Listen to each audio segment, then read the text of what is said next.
Hey there, hi, welcome to the channel. I am Garrett, and in today's video, we are talking all about how to decorate your living room, starting with the basics and answering some of your most asked questions. Now, one of the major questions asked when it comes to decorating your living room isn't just about where to put the sofa, how big the rug should be. Those have been answered a million times. We're talking about how to actually accessorize and make your home magazine worthy, and these top tips are gonna get you there. So the first thing I get asked about all the time is, where do you buy things? Where should you source from? How do you find things that are curated and interesting, especially when it comes to accessories, but also things that are affordable? And there's a number of places.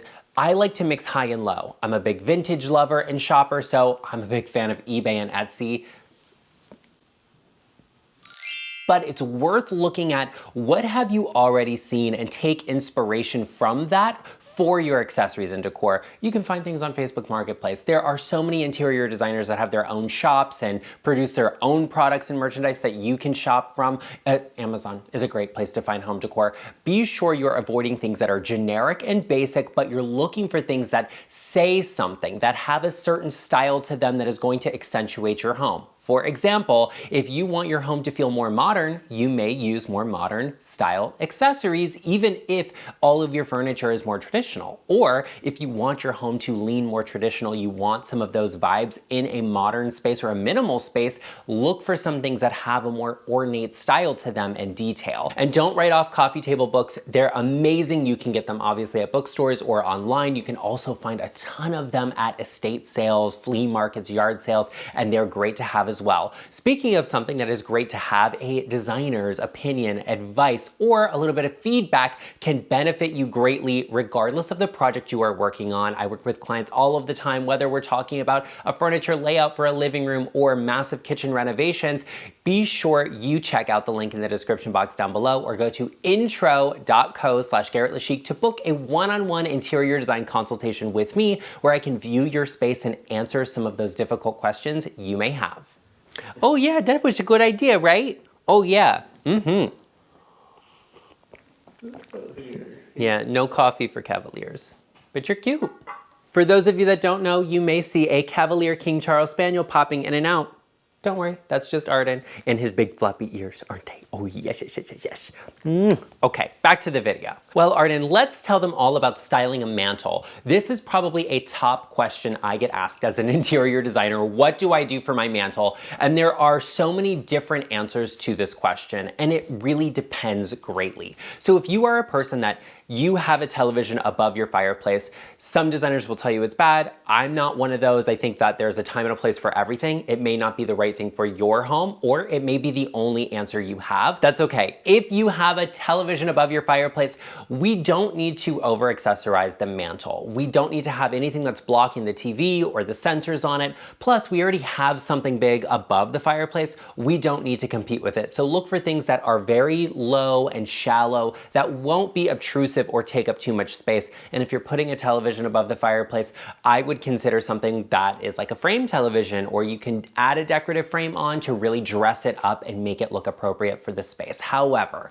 when it comes to styling a fireplace that does not have a television above it, there are a number of things you can do depending on your style. There are certain things that look more modern and others that look more traditional, and you can play around with those to accommodate your space.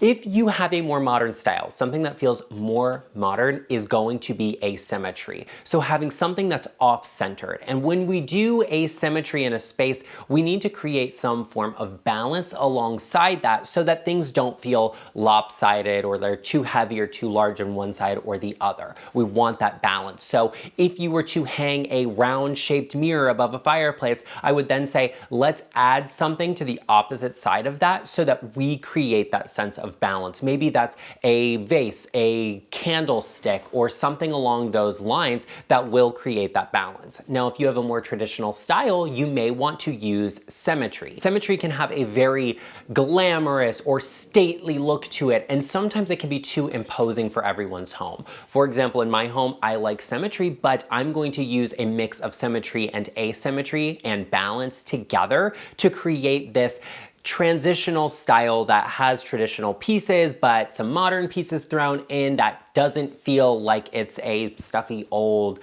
overly ornate mantle. You don't want to do anything on your mantle that's too fussy, too dressy, or too overdone. So focus on creating that sense of balance. If something is on one side, let's add something that's similar in size to the other, but maybe not the exact same item or element. Maybe this is a very light piece and it's a little larger. Put something smaller, but a darker piece or a more saturated color on the other side to create that balance. Decorating a mantle is easy and simple, and a lot of people overthink it. We don't want that to be a space that's really fussy and has too many things on it. The only exception to that, in my opinion, are family photos. I'm not a big fan of a gallery wall of family photos hung on the wall. I would much rather see frames sitting on a tabletop or a mantle of some sort. I think that's a great place for those photos because I can actually get into it. I can pick it up and touch it and point to someone and say, who is this person there? And I can actually have a real conversation about that with you. And that means character, that's a conversation, that's personal, that's interest in a space, and that is something you should be looking to bring into your home through your decor. Another big question a lot of people have is all about rugs in your home and choosing the right size rug, especially for your living room. There are two things you can do. Well, actually, I guess three, because number one is you could just not have a rug. You absolutely don't need one. If you have carpet on your floors, I would not personally put a rug on that. I think it's a tripping hazard, and I don't want to see you trip and fall in your home and hurt yourself. But I also don't think you have to have a rug if you have beautiful hardwood floors. If you have a dog that's gonna have accidents or sheds a lot and you can't take care of it, there's nothing worse in your home than having something that's ultra high maintenance that you just can't take care of. It does not help you or do you any favors. With that said, the two other things you can do for a rug. One is have all of your furniture sitting on the rug, or you can have 3/4 of the visual weight of the furniture on the rug. When all of your furniture is sitting on the rug, that's great. It has a very luxury feel, a very magazine designer look to it. It is, however, more expensive because you need a significantly larger rug. Typically, I find that for a living room, you need at least a 9x12 rug. That's what I have in my living room, and I have a sofa flanked with 2 chairs and a coffee table. Nothing over the top. It's not massive and huge, but I did need a substantial size rug, and it doesn't come cheap, and that's okay. If you are looking to save a little money, or you have a different layout where you just can't get a rug that big, or you would have to have something custom made, you can then take the rug and put it 3/4 of the way under the furniture. So the sofa, most of the sofa should be sitting on the rug, and a small portion of it can be off of that. You also want to make sure that this is consistent for the pieces of furniture within your living room.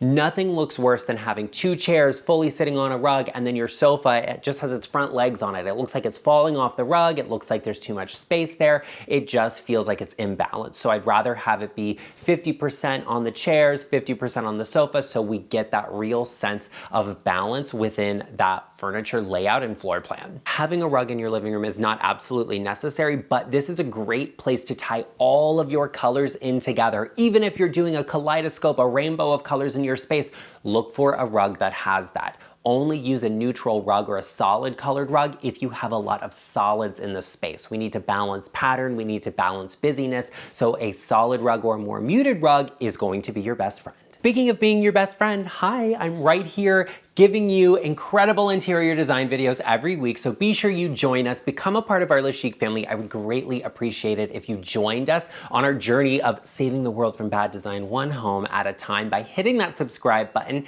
and I would greatly appreciate it if you gave this video a like, helping to share my content across YouTube's platform, because trust me, we all know somebody that needs it. Another large question I get asked, and a big one that's rather difficult to answer, but I will do it, is how to style a bookshelf or shelves in general. And I won't just go into these details and talk about theoreticals for you, because I could do that all day long. I can show you great shelves, but the one most important thing you have to remember is that a coffee table, you can have very low items. A dining table, you can have very low items. Even on a mantle, you can do that. But a bookshelf, you have to fill in the shelf in the gap of space. You have to have something that is taller. An example would be a book When you stand a book up, it has height. Books are usually like, 9, 10, 12 inches tall. They take up a lot of that space. And you need to do that on shelves so that we're not just looking at the blank back of a shelf. You can do a mix of books and accessories. I always think if you're just doing a ton of decor and accessories, it's gonna look a little crazy. It's gonna look like, what is all of this stuff? It's just a bunch of random junk there that fits the color scheme. So I like to have a mix of books. They don't have to be, like novels or the most groundbreaking thing. If you love coffee table books about home decor and design or whatever it is you enjoy, put some of those in there. Find some vintage pieces that relate back to a trip you went on, a hobby you enjoy, or something of that nature. And then let's also throw in some framed family photos. We are constantly having a conversation on this channel about pillows and throw pillows and accent pillows because while some of us love a good pillow factory, your home is not one of them. Or maybe it is, and I love that for you. However, we don't want to have too many pillows on your sofa, on your furniture, all over the place, because if there's nowhere for me to sit, there's nowhere for you to sit, and you're probably not enjoying this space, and it's not enjoyable because we have all of these pillows absolutely everywhere. So limit yourself on the pillows, but pillows are a great place to make a statement about quality, luxury, style, and tie your color schemes in together. So let's dive into all of that. What do pillows have to say about quality? When you have a beautifully fluffed, a dense, nice, and full pillow, it feels luxurious, it looks luxurious. And I'm always looking for a pillow that is double-sided. I don't ever wanna see a beautiful fabric on the face of a pillow and then something basic on the back of it, like white or an oatmeal colored faux linen. Great, it's, all right, fine, but I would rather see a double-sided patterned pillow. Yes, that's more expensive, but it lends itself to being more luxurious and it creates a more all-encompassing design that actually is less busy, and that's a really good thing. I have a signature way to fluff your pillows that everybody needs to know about in here. First, we start off with a top chop. Yes, we're gonna karate chop it, okay? That's gonna create density within the body of the pillow, and then we go in with the double side chop. That's going to, first of all, open up that karate chop and the little like bunny ear situation you have happening, but it also creates more density in the center, and it creates the look and feel that the pillow is actually livable. Like you can sit on it, you can mess it up. It's not so overly styled and staged. This is really more about fluffing the pillows and making sure they're comfortable so you can sink into them and they don't look like they're just sat on pillows on a sofa, but you don't want to overly do them. Now, pillows also are a great way to tie in color schemes together because you have the opportunity to tie all of your colors in with the pattern and fabric you choose. You can say, okay, I have these two colors in this room, let me find a pillow with those, or you find a pillow with a pattern or fabric. That also can be a great place to take inspiration from. If you find a beautiful designer fabric you like, pillows are a great place to do that because they're just more accessible and more affordable. I'm gonna look for something that has multiple tones that are in my home, whether it's a busier pattern or more refined. I'm also mixing different patterns together because I think that's interesting. It's also a good place for a solid in a pillow, so don't write that off. Another big area of concern for a lot of people is your coffee table and what you're doing on it. Once again, there's a number of things you can do, and whatever feels right for you, I think is right, but there are just a few key principles I want you to remember. Number one is we don't put something tall on a coffee table because we're creating a lot of height in the middle of the room where it should be a little lower. We're accentuating the height of the ceiling on the walls and the boundaries of the space, but in the middle of the room, we want that to feel more sunken in so we get this elongated effect. So I'm looking for accessories that are lower, that are, not too tall off the table. I think the highest thing I have on my table is a vase with flowers, and that's probably 9 to 10 inches tall. Otherwise, everything else is probably 5 inches tall at most. What I don't do on my coffee table is stack things. I'm not a big person or a fan of stacking things on my coffee table just because if I'm putting things on top of a coffee table book, I now have to move them off of the coffee table book to open it. And if I'm entertaining and I have guests over, how are they getting into it? Because now my coffee table is full of stuff, all right? I have things balanced out appropriately, and there's no spot for them to lift this up and put it down to get to the book underneath. It's just too much for me. I would rather things be a little more simplified. I also like to leave a coffee table book open because having something larger scale, like an open book, creates a good sense of balance, and it also throws off a lot of the symmetry coffee tables often have, and I like that, but also it invites people to flip through the pages. You can also create a callback feedback or a reference to the other colors in this space through the accessories you're putting on the coffee table, even if they're not the same thing. Find a vintage piece of blown glass or something like that. Interesting, cool, will reference back to the color in a piece of artwork or the flow and movement of a more abstract piece. That's all wonderful. And then maybe we throw in some accent pillows that have a little bit of that color. Maybe that's an accent color in the rug. We have a perfect color scheme and a well accessorized home. Oh, hi Bullfrog. Hello, this is Cornelius, our English Bulldog, and Arden, of course, had to pop in and say hello because one can't get the attention without the other. You don't usually get on the sofa, but he's come to say hello. Hi, boys. Hello. Hi. Hi. Hi, hi, hi, hi, hi, hi, hi. Oh, come here, come here. Oh, yes, that's such a handsome bullfrog. Now, one of my favorite things in life and in interior design, as an interior designer, is great lighting, specifically lamps. We can do a lot with overhead lighting, recessed lighting, track lighting, chandeliers and all of the things, but lamps are where you can add a lot of personality and style without making big commitments. You don't have to repaint your home to get a great lamp. You can do a lot of things there, and you can find lamps in a lot of places. You can get expensive luxury designer lamps, and that's wonderful, but don't write off the thrift stores, okay? You can get a great lamp at, a charity shop or at a flea market. Of all places, there are some good things out there as long as you're taking your time and looking. Also, I'm going to really look for smaller scale lamps. I'm not a person that really gravitates towards big, oversized, massive lamps all of the time. I think you have to have a really appropriate size space and dimensions and furniture proportions to make that work.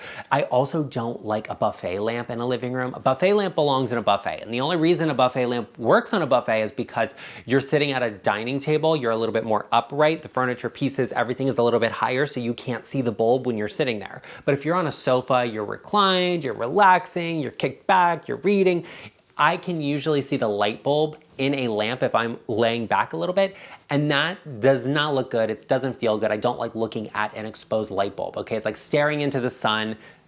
That's enjoyable for some people, I guess, but I'm not one of them. And if you are, there's a bigger conversation to be had, but that's beside the point. So I don't want to see a light bulb. I'm gonna look for a smaller size lamp that probably has a slightly larger shade or has a directional light that projects onto the wall or to the ceiling, something of that nature that I don't have to look directly at. I like warmer lighting in a home. That's what I always recommend for my clients. In any sort of lamp, I'm going to recommend a 2700 temperature. Okay, that's a really warm tone that'll create a great welcoming environment. But for overhead lighting and recessed lighting, you can go a little brighter. 3000 is great to have in a living room or a bedroom, but in a kitchen, you may want to extend that to 4000. In your living room, I think 3000 is fine if you're even doing recessed lighting. And if you have a big light fixture, an overhead fixture, make sure you put it on a dimmer. If we're getting the right scale, we tend to get too many light bulbs on it that cast too much light, so a dimmer is a great way to tone that down a little bit and create more comfort in the space. Well, there you have it, everyone. I hope you enjoyed this video. I know you did, so be sure you hit that subscribe button and gave this video a like. Also, check out this video right here, all about outdated home trends in your home that need to go, that are holding you back, and we can change them. Be sure you check it out, and I will see you over there. Oh, and by the way, thanks for watching.